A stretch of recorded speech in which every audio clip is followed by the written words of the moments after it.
Burnley 1, Liverpool 3. 3 points in the bag. Normally this game is kind of tough going to Burnley. They have had a shit form. A lot of people are saying, you know what? It would be typical for Liverpool to like mess up here, you know, when Burnley played so bad in the recent forms. But I think it was a very, very solid 3 points. It's a solid 3 points, but I don't want, like, you know, you said there, like, you know, people normally think, you know, what about Burnley. The way you say this result makes it sound like it was comfortable. It wasn't comfortable. No. And the performance was, first half anyway, was below par, as far as I'm concerned. And again, it's like I'm being negative, like always, oh my God, negative. I'm buzzing that we got the 3 points. It's a difficult place to go on a Tuesday when it's, on a Wednesday. It's pissing down. It's obviously, you know, the conditions aren't going to be great. The pitch is going to be as it is. And Burnley played in a certain way, which was obviously, you know, it just wasn't allowing us to play much football. But to go and get that result after going 1-0 down and not playing necessarily very well, I think is the biggest positive to take from it. But you say that, yeah. I think you say not play that well. Like, Burnley didn't do too much themselves to concern Liverpool, and I think the fact that we changed the formation so much in the team, not the formation, sorry, the actual team itself. I like that because it was refreshing for me to see something different because I was getting bored of seeing the same shit. You wouldn't have been saying that if they lost, though, would you? No, but I didn't think that we were going to lose. I didn't think we were going to lose. I knew it was going to be a tough game. When you go in... So when they went 1-0 down, you didn't think they were going to lose? No, I didn't. But the thing is, I had fans and people telling me, oh, we need to bring on Mo Salah, Firmino quickly. So 1 minute we're asking for the team to be changed, and the next minute you're asking the same team to come back. So for me, it was like I was expecting it not to be like, oh, everything's going to go hunky-dory in the first half. Yeah, I'm happy that we saved some legs. I'm all for changes, yeah. Because I think we needed to make changes to freshen things up. People were starting to look tired, and you know, I think some people are getting a bit too comfortable in their positions. Yeah, it's just I just think sometimes I look at them and I think, can we go to something different? Is that quite the right thing? I mean, for me, Moreno. Nah, let's not go into Moreno. Yeah, I get that, but. Because of today, look at Keita. He was teasing us today. Because, boy, that shows you what the guy can do. Like, as soon as he got the ball, he had Burnley defenders backpedaling. They're thinking, hold on, this guy's coming at us. And I'm not going to keep picking at Hender, but you know, other midfielders, they don't do that. When he got the ball, he can run straight direct, and they were like, oh, hold on a minute. I think the thing that impresses me most about Keita is whenever I've played, and this is like, you know, playing and obviously on the other side of it. As a defender, and the last thing you want is a midfielder to gain yards because you find yourself constantly just dropping off. And like you said, we haven't had that. And then the other thing that he can do, and again as a defender, it's the most frustrating thing because you really start having to bite at your midfield. Is he'll get the ball and just drive a 5-yard pass and just to break the lines. You know, just boom, 5 yards and it gets us the centre forward in. As a defender, you're thinking, do I go? Do I go and press a striker now, or do I stay? Right, and that's obviously one of the hardest decisions as a defender. Do I stay in there, or do I go? But the problem is because he's playing that ball in with such a thud, you can't go because if you go, then there's gaps in behind you. So you find yourself going higher up the pitch to go and engage him. So but then on the flip side to that, if you keep letting him run onto you, you keep finding yourself dropping off. So as a defender, someone doing that is an absolute nightmare. It's an absolute nightmare because you don't know. Then you're saying to midfield, go on, press him, go on, press him, go on, press him. You go and press him. He plays that 5-yard pass earlier. Their strikers then now able to get into the pocket. So that midfielder, that type of midfielder causes all hella problems. And we haven't had that for the last few weeks. But in fact, we've actually been on the receiving end of it against PSG when they were having one pass taking out 3 players. Taking out 3 midfielders. So it is great to see that and it's really good to have him back and it does give us another option and hopefully that means that we can see more of that going forward. And it's just been a goal threat as well. He had a lot of chances today. It's just having a shot, for example, and it just keeps the defender's mind occupied. So I was happy with that. Going on to the ref, yeah. Now, we weren't given a memo that this game was going to be held like it was in 1973. There were challenges going on, yeah. I was like, oof. Like, I don't mind heavy challenges. I love that. But we weren't told that this was going to be going on. There were some dirty challenges like Gomez. He just left it in there. It was a perfectly fine challenge on Gomez, but he left someone there. And that challenge, well, who was it by? Bardsley. I mean, come on now. I was like, what is going on? And they were like, there's one thing pressing and being like Burnley, but there was some dirty challenges. Yeah, it was.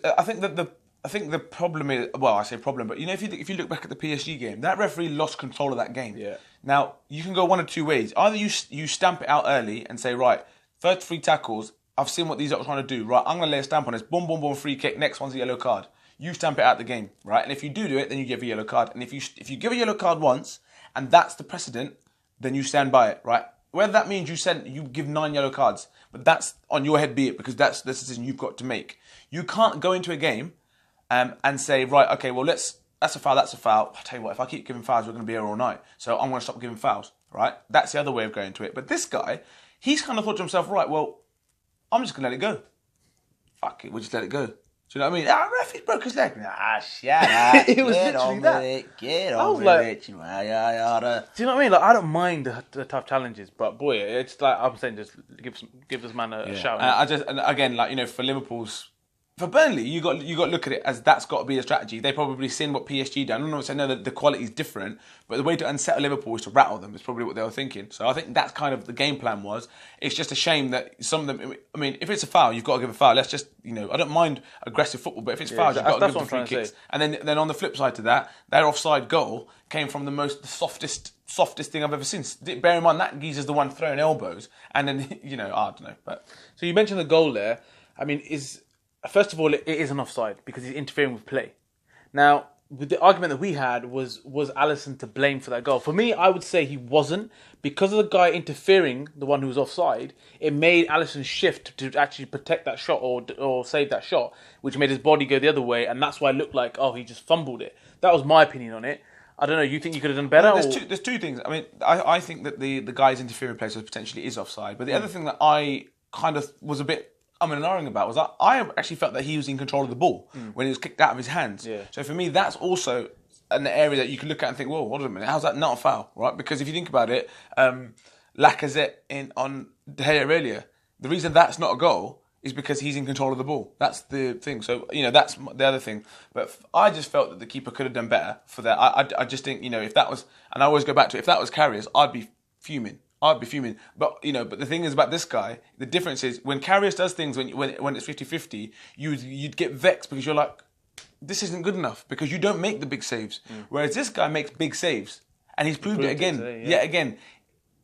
I'll be honest with you, when the third goal happened, when he threw the ball, I was like, what are you doing? What are you doing? Just hold the ball. Just kill the game off. You know, game management and all that. But they've gone and scored from it, so you can't be too annoyed. But I'd still, you know, go the other way and say you should take this thing out of the game because you were in control of the ball. There wasn't very much time left. But that's the sort of person he is. The anticipation to wait for that ball to spin and then jump round the player to keep it in play and then take the ball. That's what I'm saying. You know, he did a few things there that are worldy, and that's what makes the difference. And Wheaton had that for a long time at Liverpool, and it's just great to see. And like I said, like VVD in him have set the bar. Exactly. They've set the bar as to where the performances need to be. And I don't think, bar Robertson and potentially Sadio Mane, I don't think other players have hit that mark. I think Milner's good, but the thing is, you can't keep looking at Milner. This guy, it's going to start to fade. It's going to happen. I don't think Jordan Henderson is the answer. I don't think he's shit, because I think it's harsh to say that, but I don't think he's the answer. Fabinho is taking a long time to acclimatise. That's as nicely as I can put it. He's taking a long time to acclimatise. Gini Wijnaldum is very, very good at what he does, but you mentioned it earlier. You don't look at Gini and think he's going to get a goal today. Whereas you look at Keita and you think he can get an assist and he's likely he can get a goal. The guy took a shot from nothing, no backlift, boom, shot. Works the keeper, hits the post. So that's where I think the dilemmas are. Talking about VVD and the bar he's setting. A man got an assist and just stood there like in the corner like that. It's nothing. It's like this is what I do, baby. What centre back comes there, pushes somebody out of the way and does a nice assist like that, and then on top of that, did anyone notice some of the spraying passes that he was doing? I said it before he even joined. I said this guy can spray a ball almost Gerrard-esque, and this is a centre back. He sprayed it a number of times in this game, and like I'm saying, this guy is levels. And the people who still doubt him and all this kind of stuff, I know every time you play, every sort of opposition team that plays against him change their opinion on him, but this guy, like you said, he's levels. We need to win something. Please win something. Even if it be just FA. I mean, I'd love to win the FA Cup actually, but win something. Because if we don't win something in the next couple of seasons, he's going to be gone. What about the cheeky... Martha. He could be gone. He'd be gone. He's going to be gone. What about the cheeky Origi assistant there? Bruv, listen. Bruv, Team Divock over here, baby. Divock, the thing is, I won't lie to you. although I was gassed when he scored the other day, and I did think we should give a chance, I didn't expect to see him in the starting lineup today. I did. I thought you have to. But you literally have to. This is the thing, like now, my only thing is this, right? Divock Origi clearly isn't part of Jurgen Klopp's plans, I don't think, right? He's made it pretty clear, right? Daniel Sturridge pretty clearly isn't going to start very many games in the Jurgen Klopp. I thought Daniel Sturridge was poor in the first half. I thought it was bog standard Daniel Sturridge. And in the second half, he had a very good shot, and that assist, or that move, he did a very good decision on that move. I want to pick him up when he made a good decision. This is the thing. I don't. When someone does something good, right? You can't. You have to appreciate it. But if someone, it's like anything. I'm the same with whenever I play at whatever level. Is if you do something good, you want to hear about it, positive reinforcement or whatever. But if someone does anything bad, you need to say, look, listen, that you can't keep doing stuff like that. The problem I have with this guy is that it's the number of opportunities he's had, the number of opportunities that he's had. And you can't keep saying, oh, well, he's done 7 really shit things, but there's one really good thing in there. It's a bit like that game against Chelsea when he scored that goal. He missed the sitter or whatever, and he missed sitters, but he scored a goal. Yeah. As far as I'm concerned, if someone else has the opportunity, the chances are they'll score 2 and miss 1, or score 3 and miss 1. That's the kind of ratio you'd prefer. And that's where I'm saying, look, he's had ample opportunity. But going back to the point I was trying to make to finish off on that point, Moreno, Origi, Sturridge played tonight, and potentially Matip. I don't see them being long-term players for Liverpool. Yeah, I think they're going to be players that are going to be looking to be moved on. If Klopp, by the way Klopp's going on, and if that's the case, and they're getting game time and they're winning games and they're doing things, I actually think Sturridge should be grateful to Klopp because Klopp's made him more agile. He's made him fitter. He's made him leaner, right? Because obviously you're not going to get into the team unless you buy into these principles, and he seems to have done it. He looks in better nick. He looks like he's been moving a lot more freely. And if that's the case, then you've got yourself, I guess, a player that's going to be worth something in the next market. So that's what I'd say. So to wrap this video up, man of the match. Who's man of the match? My man of the match would be. I feel like I'm saying this every week, but probably VVD. Actually, no. In fact, I won't say that. Naby Keita. I was going to say that. Naby Keita. I was going to go for Naby as well. I think he showed us what he can do, and I think it was good to see from this game that what he can do, and I hope it just continues and just keeps getting played. We finally got a goalkeeper now that can win us. Has saved. I think already you could say he's probably won us 6 points already. Yeah. And this part of the season, that Everton game, he made some big saves in that game. That's it. It's almost getting like it's expected now, which is good. But obviously we like to see him have less work. Hopefully, get well soon. Joe Gomez. Hopefully, it's not too serious. Yeah, and I mean we play again on Saturday midday 12:30. Jeez. So until then, don't forget to share, like, and subscribe. Peace.